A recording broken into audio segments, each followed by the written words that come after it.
Boa tarde a todos, muito obrigado pela presença. Recebam nossas desculpas aí pelo atraso, que não é da tradição do IBDT, mas não houve jeito de controlar o horário de almoço. E vamos prosseguir. Infelizmente, nesse painel, a professora Tatiane Piscitelli não poderá estar presente, porque foi acometida pela Covid.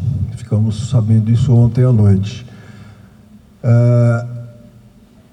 Esse painel é um painel sobre conformidade cooperativa e tem uma verdadeira indagação: sonho ou realidade? Eu hoje de manhã, ouvindo as exposições, especialmente das pessoas que representam a Receita Federal, fiquei bastante animado. Eu acho que não é um sonho tão irrealizável, algo que pode sim acontecer. Se me permite um pouquinho falar algumas palavrinhas rápidas aqui dentro dessa ideia. Eu estou advogando há 61 anos no direito tributário. A minha primeira sustentação no CARF, que não era CARF, era Conselho de Contribuintes, eu era aluno aqui desta faculdade. O Conselho ainda estava no Rio de Janeiro. Eu fui fazer uma sustentação oral numa questão de imposto de consumo, não era nem IPI ainda.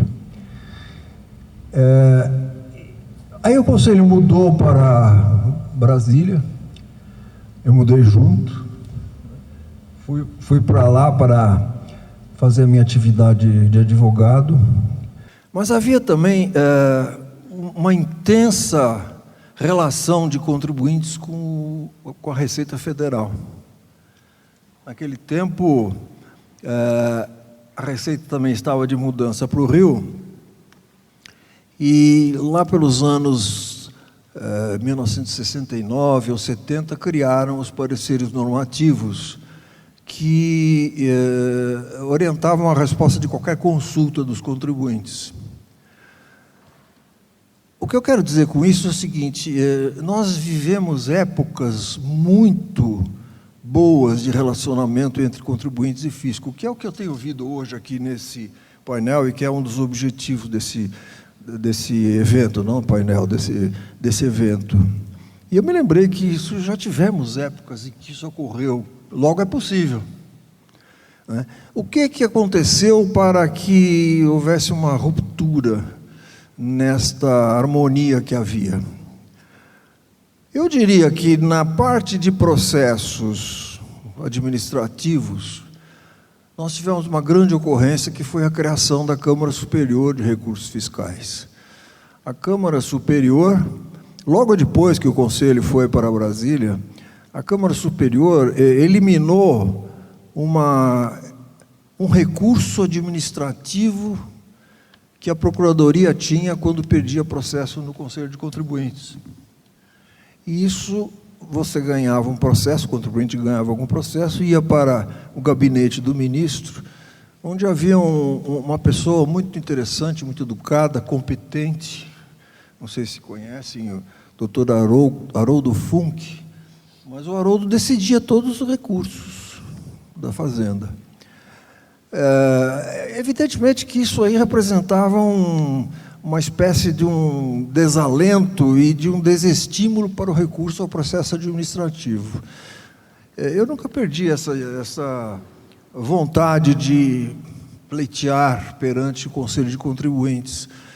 Um grande advogado aqui de São Paulo uma vez me criticou: não, você está perdendo tempo porque o Conselho só carimba auto de infração. A minha experiência não foi essa, seguramente a partir da criação da Câmara Superior. A Câmara Superior, eu não quero citar nomes aqui, mas o seu presidente daquela época deu uma grande independência ao Conselho e uma grande qualidade técnica. Esse homem, ele tinha uma capacidade de trabalho muito grande e ele revisava os acórdãos, eram 4 câmaras naquela época, ele revisava os acórdãos para que não tivesse nenhum erro grosseiro, né? Não que ele comandasse o julgamento, mas ele zelava pela qualidade.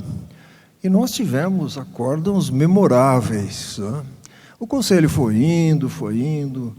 Nós tivemos um segundo momento que eu considero crucial na vida do conselho. Esse segundo momento foi as Zelotes. Infelizmente, as Zelotes desencadeou tudo aquilo que todos que aqui estão sabem que aconteceu. Não precisaríamos de ter tudo aquilo que ocorreu, né? Quem vivia dentro do conselho, como conselheiro, ou como advogado, ou como procurador, sabia perfeitamente onde tinha alguma possível coisa errada. Todos nós identificávamos pontos assim divergentes, mas a corrupção não era a marca do conselho, nunca foi. De modo que nós não precisaríamos ter tido as Zelotes. Precisaríamos sim ter tido investigações, mas não como foi feita, e descambando, infelizmente, na substituição da denominação do Conselho para CARF.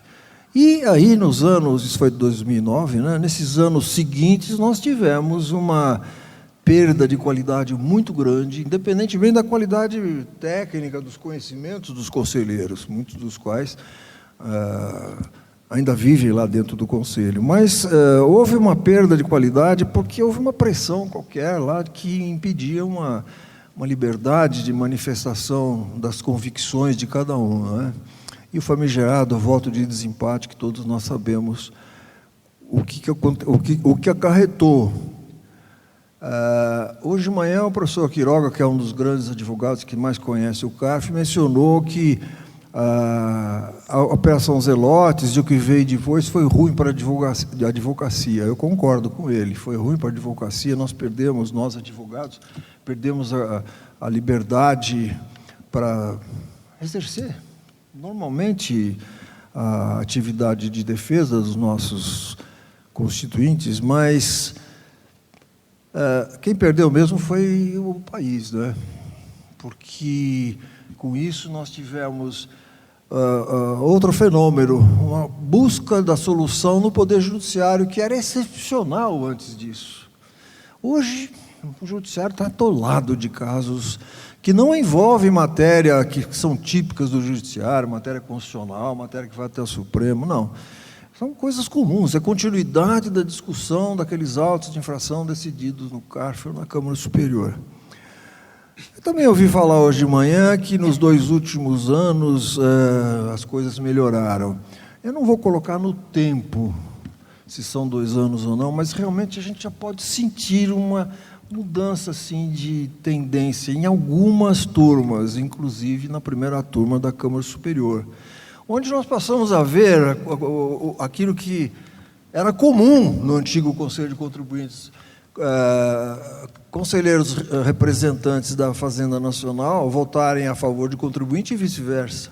Hoje, nessa turma, nós temos isso constantemente, né? De forma que esse momento em que eu sinto, com muita esperança, que a Receita Federal está querendo, enfim, tomar um novo rumo, em que, eventualmente, nós possamos fazer o que se fazia também nos anos de 1970, nos anos 70, apresentava uma consulta e íamos a Brasília discutir com a coordenação do sistema de tributação, e discutia o direito. E não havia perda de eficiência, que foi tão falado hoje de manhã, porque em 70, 71, foram produzidos mais de 1.000, num ano só, mais de 1.000 pareceres normativos. É um número impressionante, né? Hoje, quando nós chegamos a soluções de consulta a 200 e pouco no ano, é bastante, mas foram mais de 1.000. E não é dizer que eu pudesse concordar com todas as conclusões, não, se discordava, evidentemente, que faz parte da interpretação do direito, mas havia um estudo real, uma busca daquilo que o Humberto tanto insistiu aqui, né, da legalidade. E isso me fez até lembrar, quando o Humberto estava falando, do nosso professor Rui Barbosa Nogueira, fundador do IBDT, primeiro catedrático de Direito Tributário aqui nessa faculdade, que ele dizia que a nossa atuação não devia ser nossa, de quem quer que seja, hein? Tá tá certo? De fisco, de contribuinte, de advogado. Claro, os advogados defendem seus clientes, mas a atuação do cultor do direito deve ser não pró-fisco nem pró-contribuinte, mas pró-legem, é o que dizia o professor Rui Barbosa. E isso é que eu sentia, viu, doutor Carlos? Eu sentia na coordenação. Havia uma liberdade muito grande, havia uma confiança. Nós tivemos uma desconfiança instalada de parte a parte. Hoje nós todos sabemos, temos medo de fazer consulta. Nós, contribuintes, nossas empresas que trabalham conosco, têm medo de fazer consulta, né? Naquele tempo não tinha. Você ia lá, apresentava a consulta, depois ia lá, discutia. Tinha uma solução favorável, não, mas a coisa era muito bem desenvolvida. De modo que eu estou com bastante esperança, não digo que eu estou otimista, mas eu estou com bastante esperança que a nova administração da Receita Federal venha a trazer um ambiente não mais de beligerância, né, mas de confiança e de lealdade de contato. Dr. Carlos Henrique é uma pessoa conhecida, já esteve no CARF, teve passagem conhecida no CARF, respeitada no CARF, de modo que a sua nomeação para o CARF também nos deixa com bastante esperança. Eu espero que aquele ambiente que nós estamos vendo, que eu estou vendo, mas outros colegas também, da primeira turma da Câmara Superior, se espalhe por todas as turmas, né? Porque, afinal de contas, o que se procura é revisar a legalidade do lançamento. Essa é a função do CARF. Para encerrar, eu por acaso, ontem eu estava lendo o preâmbulo da Constituição Federal e eu falei, puxa vida, esse preâmbulo foi escrito por esse evento que nós vamos ter amanhã. Nesta seguinte passagem, a Constituição proclama uma sociedade pluralista, quer dizer, fisco e contribuinte, sem preconceitos, nenhum de nós é bandido, nenhum dos lados é bandido, fundada na harmonia social, nós vamos falar uma harmonia entre nós, contribuintes e fisco, e comprometida com a solução pacífica das controvérsias. Quantas coisas se falou hoje de manhã aqui para tentar tornar mais eficiente a administração, evitar controvérsias. Se falou em transação, eu vou encerrar já aqui, sabe? Estou já me estendendo demais. Mas hoje se falou tanto em transação. Eu tinha conversado com o secretário no café e tinha dito que tinha, assim, teoricamente, uma grande resistência para a ideia da transação tributária. Penso hoje que é uma solução muito interessante, mas devemos que evitar que aconteça aquilo que aconteceu, que foi mencionado pela doutora Lívia hoje de manhã, as discussões pós-lei complementar 160. Já criou uma série de filhotes, em vez de resolver o problema, não é? Humberto também deu outro exemplo, que foi os filhotes do crédito da base de cálculo de PIS/COFINS sem ICMS. Eu tenho muito medo da transação, eu vou dizer por que aqui. Nós resolvemos a nossa vida com o fisco. Nós, eu digo, contribuintes em geral. Fazemos uma transação, pacificamos a nossa vida, mas eu pergunto, e o Ministério Público?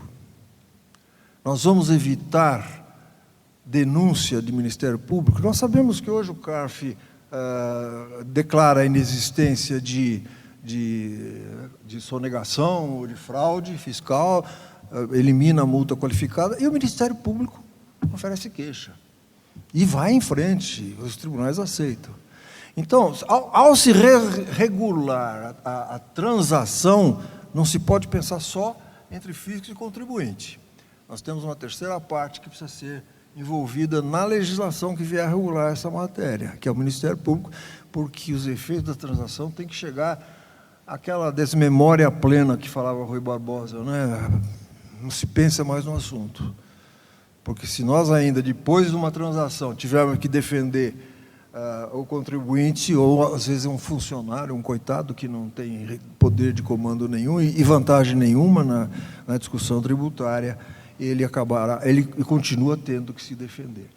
Então, eu estou com bastante esperança, mas vamos esperar para ver se tudo que foi dito pelo doutor Júlio César hoje de manhã se concretize. E agora eu quero ouvir o nosso presidente do CARF com a mesma esperança. Doutor, mas eu queria, antes de tudo, cumprimentá-lo pela nomeação. Causou uma grande alegria em todos que militam no CARF, em qualquer das áreas, né, pela sua pessoa, pela sua história, e lhe desejamos, eu falo em meu nome, mas também falo em nome do IBDT, lhe desejamos muito sucesso, grandes realizações na condução do CARF. Bom, muito obrigado, professor Ricardo. É uma honra muito grande estar aqui. Boa tarde a todas e a todos. Preciso de uma pausa regulamentar aqui. É uma honra muito grande estar aqui. Né? Falei de manhã, minha casa. A essa casa eu devo toda a minha formação jurídica, uma parte considerável da minha formação como homem, como cidadão, e receber a notícia, ou partilhar com vocês a notícia da minha nomeação para o cargo da República, que eu tinha a verdadeira aspiração de ocupar, aqui é realmente um presente muito grande. Isso me imputa uma responsabilidade muito grande, que é não decepcionar a sociedade, não decepcionar os meus pares, não decepcionar essa casa. A minha missão vai muito no sentido do que o Dr. Ricardo falou. O CARF hoje, do ponto de vista de gestão, o CARF hoje, como instituição, como organização, está irrepreensível. Gostaria de público de deixar os meus agradecimentos e o meu reconhecimento, como já o fiz diversas vezes, à doutora Adriana, doutora Elaine, todos os membros, toda a equipe do CARF, pelo trabalho que foi desenvolvido até hoje. Por outro lado, por vários dos assuntos, dos pontos que foram tocados aqui, eu acho que isso até transcende as pessoas. O órgão se colocou numa situação de um antagonismo, ou de uma divisão, ou de numa situação que não é o ideal, que o Dr. Ricardo, com toda a sua sabedoria, com toda a sua lucidez, com todo o seu conhecimento, vai buscar na Constituição para nos trazer. Incrível, né? Incrível, parabéns. Parabéns. Ao Constituinte, ao senhor.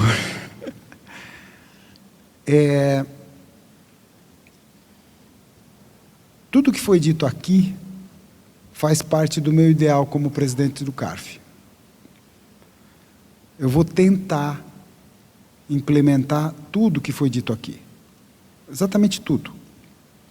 Agradeço o Dr. Quiroga pelas críticas, pelos comentários, pela narrativa. Tenha certeza que eu e os meus pares também se sentiram, de alguma maneira, constrangidos com algumas situações que foram postas. A gente, na medida do possível, vai resgatar todas elas. E, de novo, faço questão de dizer, isso não tem a ver com as pessoas que lá estavam. Eu acredito muito mais que se deveu às situações que se apresentaram. E a sociedade reagiu de uma maneira que hoje, vendo em perspectiva, talvez não fosse a mais aplicável. Mas a gente vai ter tempo, tenho certeza, de resgatar essa parte.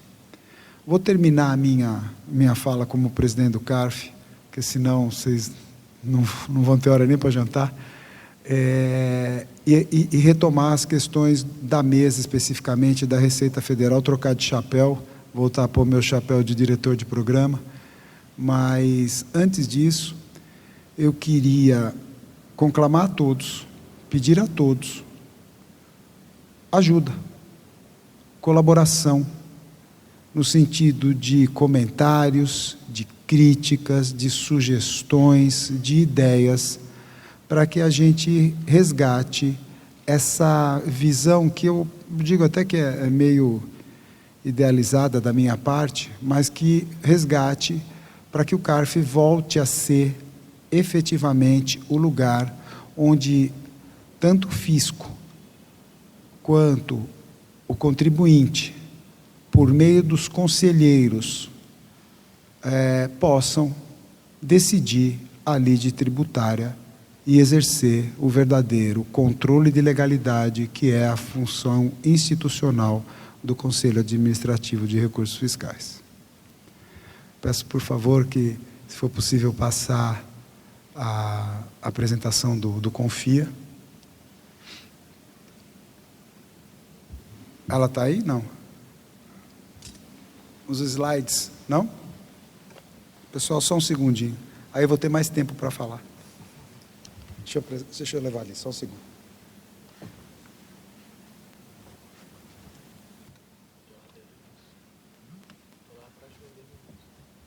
Desculpem, é uma apresentação bem rápida, são 10 slides, mas que, de repente, pode até depois ser disponibilizados para vocês, pode ser de interesse. Bom, o CONFIA é o Programa de Conformidade Colaborativa da Receita Federal. O objetivo da Receita Federal com o CONFIA é um ganho de eficiência. A gente tem certeza que a visão que a sociedade tem da Receita Federal, do ponto de vista da administração tributária, é de eficiência. Só que uma eficiência que muitas vezes pode ser, como usando uma palavra do secretário, um tanto quanto injusta, na medida que ela se torna mais ligada ao combate ao inadimplemento, ao erro na informação, do que a efetiva sonegação. A Receita Federal, ela tem um quadro muito diminuto. A Receita Federal, ela tem um quadro um pouco aquém. Obrigado. Aquém das suas necessidades. Mas não adianta reclamar. A gente tem que inovar, a gente tem que evoluir, a gente tem que ganhar eficiência. Olhando para fora, para as boas práticas, se verificou um ganho de efetividade, de eficiência das administrações tributárias que passaram a adotar programas de conformidade, porém, conformidade cooperativa. Qual que é a grande diferença, sendo bem objetivo? Sempre brinco que exigir conformidade de um contribuinte é um pai que chega para o filho, dá uma listinha de deveres e fala assim: se você seguir isso, você está bem comigo. Não é fácil para o filho seguir todas aquelas disposições que o pai quer, no mais das vezes. Os programas antigos de conformidade era o fisco entregando seu caderninho para o contribuinte e falava: faz isso aqui que você está bem. Eu te dou CND, eu te faço isso, te faço aquilo. O programa de conformidade cooperativa, ele é construído com os contribuintes. E ele se baseia primordialmente na boa-fé. Deixa eu ver aqui onde eu vou. Qual que é? Para onde que eu tenho que apontar? Não sei se é para lá. Acho que eu estava errado. Ela é baseada no princípio da boa-fé, como eu disse, no espírito de colaboração, transparência, confiança justificada e segurança jurídica. Esses princípios, eles têm aquele lado de concretude que todos nós conhecemos, e por outro lado aquele lado de ideal a ser alcançado que está muito longe da realidade da nossa sociedade. O que a Receita quer fazer é dar concretude para esses princípios. É uma iniciativa, o programa Confia foi construído a partir da administração tributária, que chama as empresas para começar essa construção. E nós estamos, como nós vamos ver, na segunda fase do programa. Qual que é o público-alvo? Empresas que possuem estruturas consolidadas de governança de cooperativa tributária. Nesse primeiro momento, por a gente estar construindo um projeto, a gente precisa de parceiros que tenham um nível de organização, um nível de compliance que permita que a administração tributária possa ousar no seu poder dever de verificar o cumprimento dessa obrigação. Não tem outro motivo.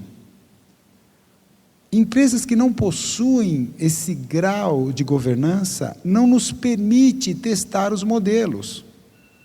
E por óbvio que a Receita Federal tem uma obrigação com o Estado que transcende boa vontade, sem recursos, sem financiamento do Estado, sem prestação dos serviços, sem exercício dos direitos. Então, a gente tem uma responsabilidade. Eu sempre penso, como aconteceu hoje de manhã, a Receita Federal bate recorde de arrecadação, cresce 10%.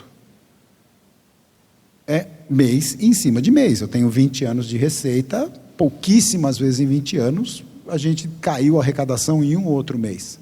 Aí eu penso comigo, é exatamente isso que eu preciso? Está certo? Isso demonstra a minha eficiência? Ou não, isso é cumprimento de obrigação espontânea e eu ainda preciso aprimorar porque tem muito mais a ser conseguido. O que o Confia vai nos mostrar é exatamente isso. Como disse o secretário de manhã, o que o Confia vai permitir é que eu separe os contribuintes que precisam de um acompanhamento por meio do meu poder dever de fiscalizar, daqueles contribuintes que estão ombreados num programa colaborativo, coparticipativo. O que eu pretendo? Segurança jurídica. Acho que, assim, um dos grandes problemas que a gente tem no país, do ponto de vista tributário, é a bendita segurança jurídica. Redução de litigiosidade. Sim, é um seminário da Receita, a gente só fala do CARF. Eu estou achando até que é por causa do presidente, aquele rapaz simpático que está aqui, né? Melhoria, rapaz é bom, né? Melhoria de ambiente de negócios, famoso custo Brasil. E, obviamente, melhorar minha política de conformidade. Uma das primeiras coisas, o professor Choeire foi muito feliz quando ele provocou o secretário, aliás, dá uma vontade de ele ficar aqui na mesa dando pitaco, pedindo a palavra toda hora, né? Tem uma resposta para um monte de coisa que foi dita. Quando que eu vou parar de duplicar o meu cumprimento de obrigação? Por que eu tenho que cumprir obrigação 2 ou 3 vezes? A gente não gosta disso. Ao contrário, isso nos incomoda. Porque isso gera um trabalho, um retrabalho nosso também. Se gera para o contribuinte, também gera para a gente. Então, além de tudo, professor Marisa, o programa de conformidade acaba levando, sim, a gente ter uma exata noção do que a gente precisa para poder, o que a gente pode diminuir de obrigações acessórias, que é um fardo muito grande que o sujeito passivo tem que carregar. Principal mudança no Confia: relacionamento. Por que ele inova? Porque ele é uma construção conjunta. Porque, gente, isso faz uma diferença que vocês não têm ideia.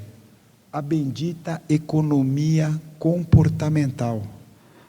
Os níveis de recuperação de crédito, de cobrança amigável, quando a gente usa técnicas de economia comportamental, aumenta 88%, medido sobre regras estatísticas totalmente consoantes à melhor técnica. Segregando o público-alvo, segregando o motivo da cobrança, segregando a tempestividade da constituição do crédito. 88% por conta de uma cartinha bem escrita. Controles prévios, contínuos e sistêmicos. A palavra mágica lá é prévio. Como que a Receita trabalha hoje? Eu vou até pular algumas partes. Relação tradicional, cabo de guerra, relação cooperativa, uma engrenagem funcionando. Como que ela funciona na relação tradicional? Entrega de declaração e controle posterior. Como que ela funciona? Análise prévia na relação cooperativa dos mecanismos de governança, gerando confiança. Foco no cumprimento voluntário. E esse slide, para mim, é o slide que eu tinha que mostrar. A grande diferença entre a lógica cooperativa e a lógica tradicional se diferencia a partir da ocorrência do fato gerador. Como que funciona hoje? Eu tenho fato gerador, desencadeia uma série de obrigações tributárias, tempos depois o fisco verifica o cumprimento dessas obrigações e, no caso de alguma inconformidade, age. Tudo depois. Na conformidade cooperativa, eu atuo antes, prevenindo o risco, olhando de uma maneira sistêmica para o processo e com base em informações entregue espontaneamente. E aí, já encaminhando para o fim. Como o Confia está sendo construído? E aí eu acho... Sim, eu quero parabenizar demais toda a equipe da Receita Federal que faz parte do Confia. Gente, eu estou acostumado com a academia, eu estou acostumado com a ciência, eu estou acostumado a viver em ambientes de pessoas muito mais dotadas do que eu. Mas essa equipe do Confia, olha, professor, tinha hora que eu falava, o que eu estou fazendo aqui? Eu não entendo metade do que o cara que tem a metade da minha idade está falando. Sim, impressionante. Uma dedicação, uma vontade impressionante. O que eles estudaram para poder montar esse projeto, eu sou testemunha. Foram 5 meses de convívio praticamente diário com a equipe. Funciona por meio de um comitê gestor, que é o órgão deliberativo do programa. E ele tem um fórum de diálogo, ali que as grandes discussões acontecem. Tem uma finalidade propositiva e a construção conjunta e iteração com os contribuintes. Segundo orientações da OCDE e referências internacionais, foram pensados em protótipos. Esses protótipos desaguaram num fórum de diálogo. Esse fórum de diálogo está apresentando propostas desse programa que depois vão ser submetidas ao final ao comitê gestor, gerando o Confia como manual, como processo a ser seguido. Tá? Então, serão essas definições. Em fases. Desculpa. Antecipei. Primeiro, um alinhamento entre os objetivos e interesses da administração tributária e das grandes empresas, um desenho que é um modelo de conformidade cooperativa com base nas orientações da OCDE e nas melhores práticas internacionais, é onde nós estamos hoje, que depois vai ser objeto de teste. O secretário deixou a equipe bem feliz, que estava preparada para começar o piloto em janeiro, e na última reunião que apresentaram para ele, o cara está apresentando o projeto, né? E encheram a bola. Ele terminou e falou, vocês estão de parabéns. Em julho a gente começa a testar. Não é que ele perguntou, dá para começar a testar em julho? Em julho a gente começa a testar. O pessoal está bem alegre. Depois, nós vamos implementar os testes em razão do piloto, tá certo? E num terceiro momento, num último momento, o programa que hoje está restrito às 39 empresas que são participantes do projeto, vai começar a ser ampliado até chegar no nível que a gente pretende, de que empresas de praticamente todos os portes que têm um mínimo de governança possam ter um selo do Confia. Outra coisa que eu acho muito interessante, não vai ser tudo ou nada. Como tudo na vida, você tem que tratar igualmente os desiguais na medida da sua desigualdade. Então, o Confia vai ter níveis de relacionamento, tá? Permitindo que as empresas possam almejar outros níveis em razão dos seus custos, dos seus programas, do seu interesse. Eu vou disponibilizar depois para vocês a transparência, mas eu acho que isso era o mais importante que eu tinha para falar. Muito obrigado.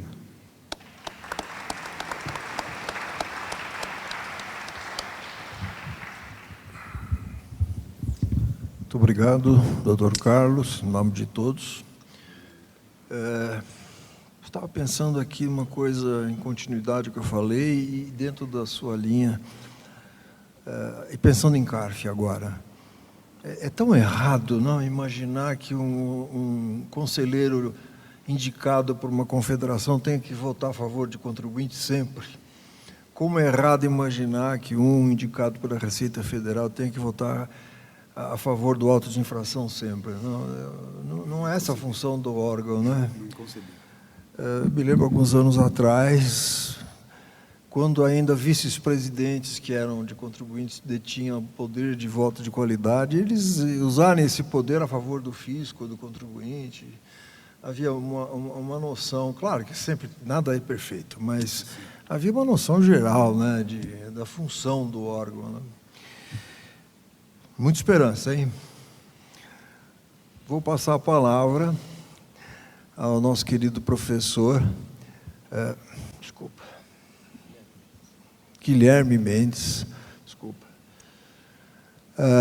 O professor Guilherme, todos nós que estamos habituados a vir aqui nos eventos do IBDT, estamos habituados a vê-lo aqui conosco, né? E hoje temos a grande alegria de poder ouvi-lo nesse enfrentamento do problema da conformidade cooperativa, sonho ou realidade. O professor Guilherme, como todos sabem, é professor de Direito Tributário na USP, em Ribeirão Preto, e basta isso para apresentação. Agradeço em nome do IBDT e do DEF também a sua presença aqui. Desculpa.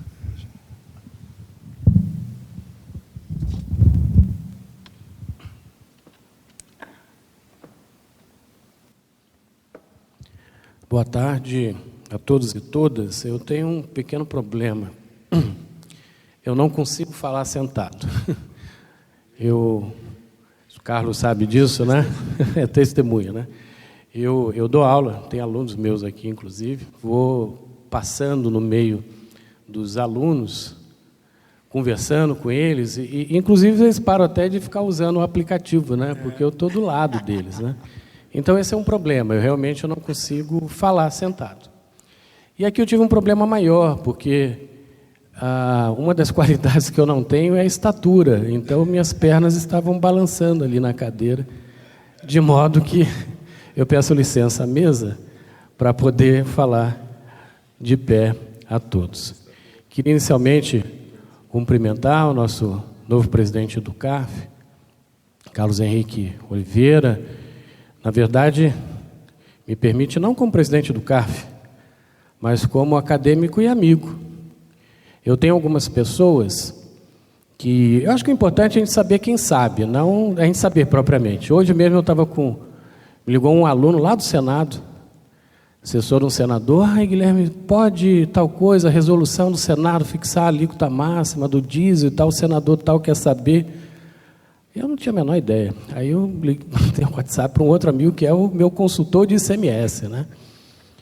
E o Carlos é o meu consultor de contribuição previdenciária, né? Sempre que eu tenho uma duvidazinha, eu mando um WhatsApp para o Carlos e sempre, imediatamente, isso já tem 15 anos, vem a resposta. É um colega que, um amigo, não um colega, é um amigo que está com a gente já há muito tempo, professor lá do nosso curso de especialização, desde a primeira edição, lá na nossa Faculdade de Direito em Ribeirão Preto, em contribuição previdenciária, um professor aí magnífico. E eu acho que a gente está indo bem lá, né? Porque convidei o professor Levi foi, né? Foi ministro da AGU, convidei o professor Carlos, foi presidente do CAF, né? Está sendo, né? Então, acho que a gente está conseguindo escolher bem aí os nossos professores. Eu queria cumprimentar o nosso presidente, mas antes de cumprimentar o nosso presidente, eu queria contar uma história que passa justamente pela fala do nosso presidente, presidente da nossa mesa, presidente do nosso instituto. Eu me recordo de 1996. Eu fui num congresso, assim como vocês estão aí sentados, jovens, né? Assistindo um congresso de 30 anos do Código Tributário Nacional. Foi no Clube Holmes. Eu era aluno de primeiro ano aqui da casa. Já trabalhava com direito tributário, porque eu sou professor e falo aqui como professor. Não falo como fiscal da Receita Federal. Defini qual é o chapéu, né? Defini o chapéuzinho. Mas na época eu já era fiscal da Receita Federal. E já tinha interesse, evidentemente, em estudar o direito tributário, por isso que entrei aqui na Faculdade de Direito, fui cursar a graduação, vim cursar depois mestrado, doutorado, e deixaram eu entrar na USP como professor lá de Ribeirão Preto. Pois muito bem, num certo dia, o congresso começava às 9 horas da manhã, todos os dias, na verdade, mas eu chegava às 8, pegava carona com minha ex-mulher, né, e ela me deixava ali no Clube Holmes. Eu levava um jornalzinho, sentava na frente, e aí, lendo meu jornal. Aí a segunda pessoa que chegou no congresso era um senhor já com uma certa idade, sentou do meu lado e começou a puxar assunto comigo, né? Puxar um papo comigo. É bom chegar cedo, né? Aí eu, lendo meu jornal, né? Falei,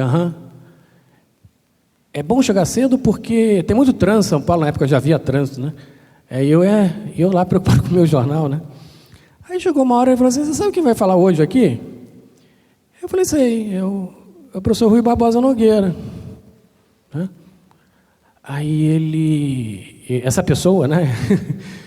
Falou assim, ele é bom? Eu falei, é bom. Professor que foi o primeiro professor titular de Direito Tributário da Universidade de São Paulo, presidente do IBDT, primeiro presidente do IBDT, é bom. Mas você conhece ele pessoalmente? Eu falei, não, pessoalmente eu não conheço, não. Como é que você sabe que ele é bom? Né? Eu falei, eu conheço o livro. O livro dele é bom? Eu falei, o livro dele é bom. Aí ele, então, muito prazer, Rui Barbosa Nogueira, eu quase caí duro para trás, né? E ele continuou a conversar comigo. E eu continuei falando porque eu não sabia mais o que falar, o que ia falar com Rui Barbosa Nogueira, né? E foi de uma gentileza extraordinária. Ele até perguntou para mim o que eu fazia. Eu falei que era fiscal da Receita Federal. Ele falou, nossa, nós somos inimigos íntimos, né? Então, foi bem na linha do que o senhor estava falando, né? Nós somos inimigos íntimos. E foi de uma gentileza, de uma delicadeza que eu achei assim extraordinária. E eu me emociono da mesma como o senhor falou, do nome dele. E eu digo que eu conheço muito o senhor pelo livro. E o livro é muito bom. Né? Eu gosto muito do senhor e fico muito feliz de poder dividir uma mesa, assim como eu tenho essa recordação do professor Rui Barbosa Nogueira. Terei para sempre a recordação do senhor. Eu queria lhe cumprimentar nesse aspecto que para mim é fundamental, daquilo que a gente deixa, né? Daquilo que a gente marca. Mas aproveitando essa história também, eu queria dizer para vocês, audiência, eu estou vendo aqui o professor Quiroga, o professor Zé Maria, né? O professor Paulo Aires, sem falar da mesa, que a minha fala não é para os senhores. O que eu vou falar para os senhores? A minha fala vai ser para o Breno, meu aluno de graduação, quartanista, da mesma forma como foi o professor Rui Barbosa Nogueira, falando para mim. Ele ficou meia hora conversando comigo. Imagina um professor já aposentado, o primeiro professor, e é para os jovens, sobretudo, que estão aqui, que estão começando, que eu queria colocar as minhas palavras. Então me perdoem aqueles que já estão, nos patamares acima do meu, porque é para esse público que eu vou dirigir minhas palavras. E eu vou começar com o título do congresso. Eu achei ótimo esse título do congresso na eficiência tributária. E há uns 12 anos, estava com a ideia de escrever um artigo sobre eficiência tributária.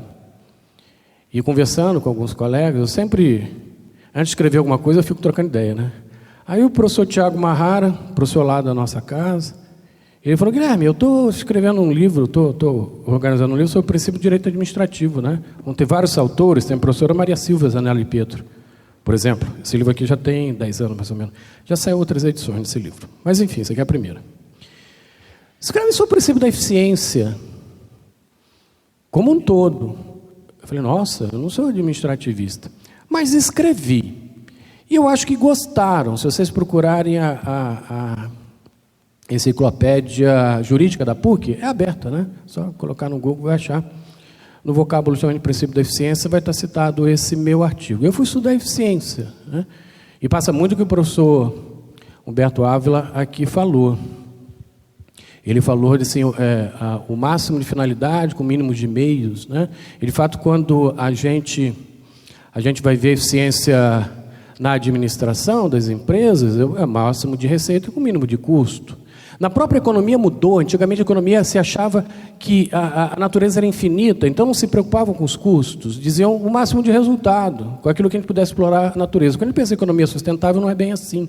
Tem um máximo de fins com menor número de meios. Eu prefiro colocar custos, no lugar de meios.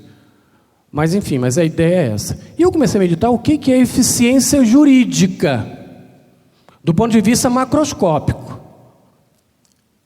O princípio da eficiência é o administrador, ele gastar menos, é isso? Ele economizar, mas administrador público. Pois muito bem. Penso que não. Penso que os resultados que a gente tem, que a gente busca, não é um resultado propriamente financeiro. Pode ser? Mas não é propriamente financeiro. Pois bem, e o que é o resultado? O que a gente espera? Qual é a finalidade? Pois bem, quando eu olho a Carta Constitucional, eu enxergo dois grandes pilares nessa Carta Constitucional. Dois grandes pilares. Primeiro, um pilar liberal. Nós somos um país liberal. Nós adotamos uma posição, uma postura liberal.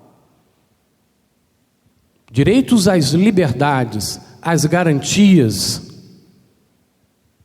mas nós não somos só liberais, nós também adotamos um Estado interventor social e interventor econômico. Na tributação, vamos pegar um exemplo de um único tributo, o IPI. O IPI tem que atender a dois princípios, seletividade e não cumulatividade. O que é não cumulatividade? Não cumulatividade é um critério esteado no referencial liberal.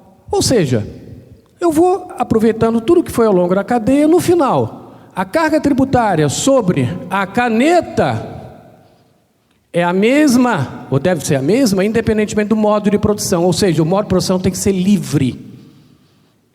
Não interessa se é verticalizado, se não é verticalizado, qual material vai ser produzido. No final, a caneta tem que ter a mesma carga tributária.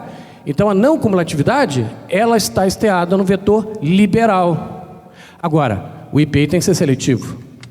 Tem que tributar mais o veneno do que o remédio. Há, portanto, uma determinação, uma condução, uma intervenção do poder público. E é por isso que a nossa Constituição, porque a princípio é antagônico isso, liberal com o interventor, como é que pode? Por ser aparentemente antagônico, o Constituinte precisa falar muito, ele precisa falar, olha, aqui eu vou ser liberal, aqui eu não vou ser liberal. Então nós temos esses dois pilares. Olhando no primeiro pilar, o primeiro pilar de intervenção, a nossa Constituição determina ações do Estado de concessão de direitos de segunda ordem em diante, não só de primeira ordem. Direito à saúde, direito à educação, direito à moradia e por aí vai. Então o Estado tem que prover o máximo possível de direitos. Isso é ser eficiente. Mas a todo custo? Qualquer custo? Não, porque aí não seria eficiente. Então é com a menor imposição de deveres, porque nós estamos num Estado liberal. Então ser eficiente é conceder à sociedade o máximo de direitos com o mínimo de deveres. É a visão que eu tenho do princípio da eficiência. E quando eu tenho essa visão, e quando eu penso em Estado, eu não posso pensar o Estado de forma ensimesmada. Eu não posso dizer que eu sou eficiente se eu crio, como o professor Chueri colocou aqui, se eu crio uma obrigação acessória que vai potencializar, de repente, uma arrecadação de 2, 3 milhões, com custo zero para a administração, mas você impõe um custo para a sociedade de 100 milhões. Porque a eficiência não é a eficiência da máquina pública em si, é a eficiência da máquina pública para a sociedade. O maior número de direitos com a menor imposição de deveres. Então essa é a primeira fala que eu queria colocar sobre o mote geral do nosso encontro. A segunda é a questão de redução de litígios. Nós temos que sempre lutar pela redução de litígios, mas a gente tem que reconhecer que isso é absolutamente inerente ao sistema. O reconhecimento não significa que a gente vai aceitar qualquer litígio, vai aceitar qualquer quantidade de litígio, não é isso. Mas também a gente não pode cair na seara oposta. Dizer que há uma patologia em tudo quanto é que é situação de litígio, porque não há, é inerente ao sistema, como foi colocado pelo nosso presidente.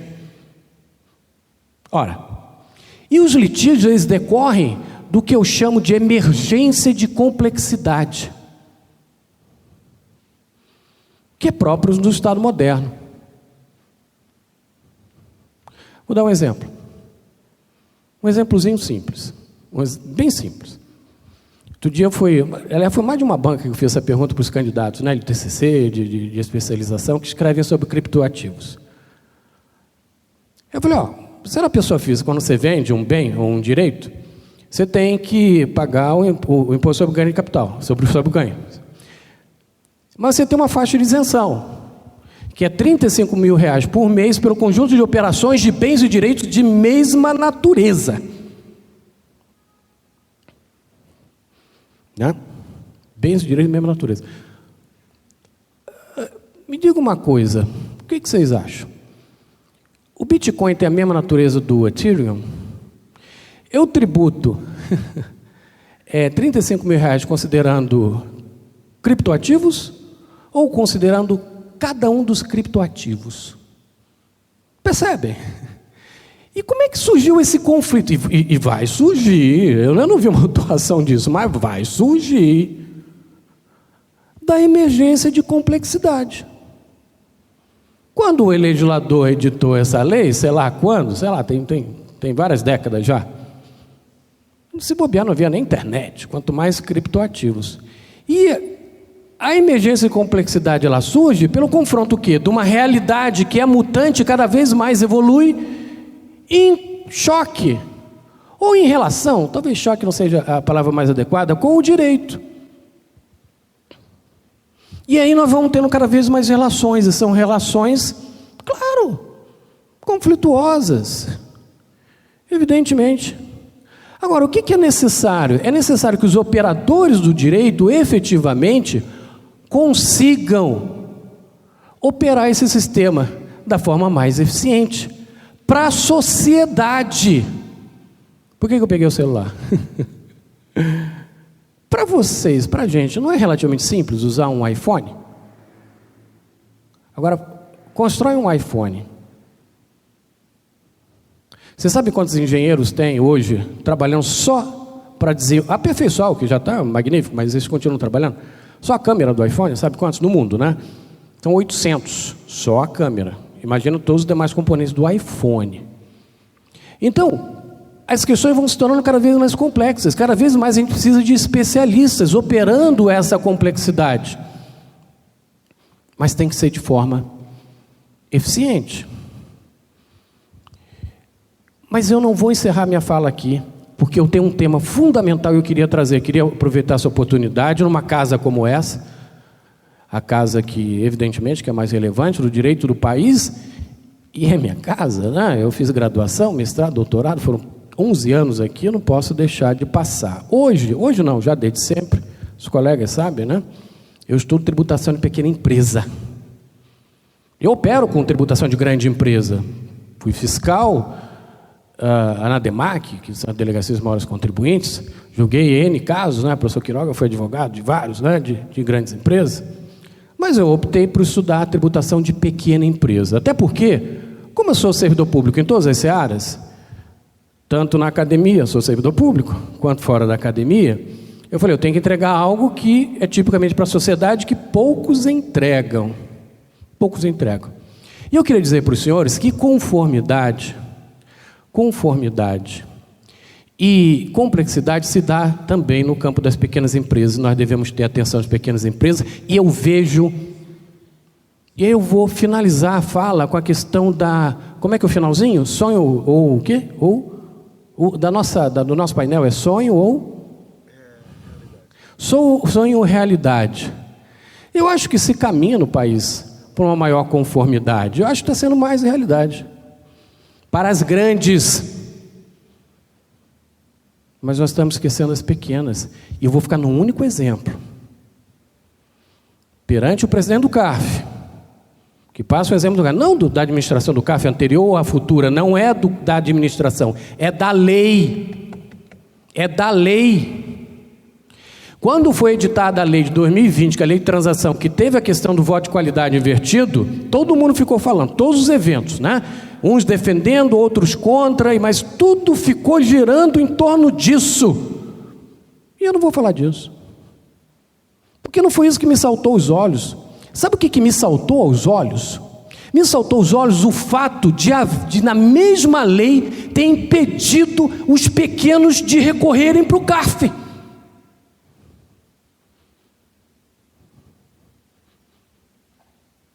Todos sabem disso? Até 60 salários mínimos, e aqui no estado de São Paulo é pior, já há muitos anos, não se sobe para o CARF, que tem uma composição paritária. Se julga em primeira instância na Receita Federal. Guilherme, você é fiscal da Receita Federal? Você é inclusive julgador da Receita Federal? Sou. Ué, mas não está bom? Acho que não, porque todo mundo quer recorrer para o CARF, não é? E aquela história, é verdade, o conselheiro do CARF, a gente tem que buscar isso, e eu sempre busquei isso, caminhar para o meio. Mas empiricamente, isso é fácil de demonstrar. Conselheiro da Fazenda tem uma tendência, não pode ser muita, mas tem uma tendência a votar para a Fazenda. Conselheiro de contribuinte, não pode ser muito, mas tem uma tendência a votar para o contribuinte. Querem ver uma prova empírica? Voto empatado. Procurem empate com todos os conselheiros de contribuinte, votando por favor do contribuinte, e todos da Fazenda votando a favor da Fazenda. Todo mês vocês vão achar, antes e depois das zelotes. Todo mês. Na época do Conselho de Contribuintes, eu fui da época do Conselho de Contribuintes, do primeiro Conselho. Tentem o contrário. Um voto, um único voto, em que tenha todos os conselhos de contribuinte. Não, eu sei que tem conselho de contribuinte que vota para a Fazenda. E o conselheiro de Fazenda vota para o contribuinte, foi o caso aqui, foi citado pela doutora Lívia, né? Teve lá, a doutora Lívia votou em voto, não sei quem votou lá, não, isso tem mais os 4, ou os 6, ou os 8, de um lado ou do outro. Eu nunca achei em 50 anos. Mas todo mês tem um contrário. Então existe uma tendência. Isso é bom ou ruim? Não quero analisar isso, não é isso. Eu acho que eu acho que a gente tem que caminhar para o meio. Mas isso é fato, isso é um fato. Se é bom ou ruim, não sei, não vou aqui. Minha questão não é essa. Minha questão é que hoje, trabalhador e microempresário não são julgados dessa forma. Na mesma lei. São julgados em última instância na delegacia de julgamento. E aí vão falar, não, é porque é mais eficiente, Guilherme. Mas como, pois, isso pode ser mais eficiente se os presidentes de turma é que compõem o segundo grau na DRJ, que são os jogadores mais experientes, que têm um salário mais elevado e que têm mais responsabilidades. Aí joga em segunda instância só valores até 60 mil reais. E ganham mais salário do que um conselheiro de contribuinte. O salário do conselheiro de contribuinte, o doutor Aliva sabe disso, é menor do que o nosso salário. Por que não poderia ser uma turma? Uma turma. Só com 4, não precisa de 8, não 4, 2, que eram as turmas especiais do CARF. 2 e 2. Por que essa diferença? E a resposta é que os pequenos, apesar de serem a maioria, micro e pequena empresa emprego. Dados de 2016, acho que isso ampliou ainda mais. 57% da força de trabalho do país, representa 27% do PIB. Eles são invisibilizados. E agora, no processo administrativo, estão mais, porque a gente não tem um CARF para julgar questões típicas dos pequenos. Então, eu encerro, portanto, a minha fala, de que eu vejo sonhos e realidades. Eu acho que cada vez mais nós temos realidade de conformidade, de conversa com os grandes. E nós falamos dos grandes. Todos os exemplos aqui foram de grandes. Foi o ágil, foi o processo de 10 bilhões, foi não sei o quê, foi o próprio CARF, que hoje é só grande que julga. Nenhum exemplo foi de pequeno. Eficiência é para a sociedade. Eficiência no Estado democrático e republicano é para todos e em todas as instâncias. Eficiência não é gastar menos suprimindo o direito de quem quer que seja.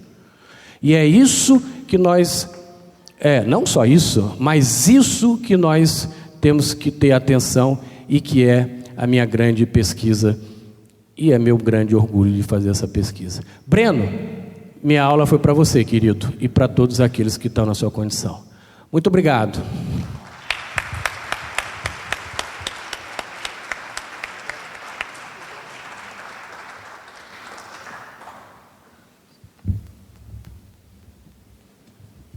Excelente, professor Guilherme Mendes, muito obrigado. E o senhor nos fez pensar sobre a igualdade de todos, né, pequenos e grandes. Também está na Constituição, né, independente de raça, sexo, religião, etc. E eu fiquei desde manhã cedo um pouco encafifado com esse confia só para 38 grandes empresas, né? Eu imagino que se procura aí melhorar o conhecimento para preparar as normas, os programas, mas a palavra em português exato é encafifado. Então, espero que, de qualquer forma, o confie e atinja as suas finalidades, as suas proposições. Nós estamos com o tempo bastante avançado. Eu só queria dizer, vou passar a palavra para os dois, para um encerramento, mas dizer que nós, do IBDT, temos que agradecer ao Dr. Carlos Henrique, porque ele já há algum tempo vem insistindo em nós fazermos um curso de direito previdenciário. A primeira vez que nós falamos sobre isso, eu falei, mas direito previdenciário, nós somos aqui mais tributário, mas conseguimos encaixar um curso de direito previdenciário graças à sugestão do Dr. Carlos. E também foi graças a eles que nós estamos aqui, porque a proposta de fazer esse encontro veio dele, do Quiroga, né? Mas, então, temos que agradecer a sua iniciativa, tá? Eu posso ler a palavra para um encerramento? Obrigado, professor Maris. Vou ser extremamente breve. Só queria realmente agradecer e reiterar o meu pedido de ajuda de todos, de toda a comunidade acadêmica, toda a comunidade jurídica, para que a gente construa efetivamente um ambiente salutar para a solução dos litígios na seara administrativa. Obrigado a todos.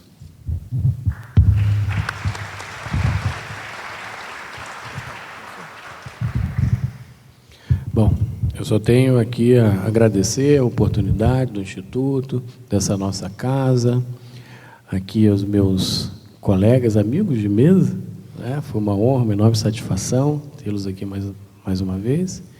E, evidentemente, a nossa audiência. Nós estamos aqui por eles, é o que eu sempre digo. Muito obrigado pela paciência de nos ouvir.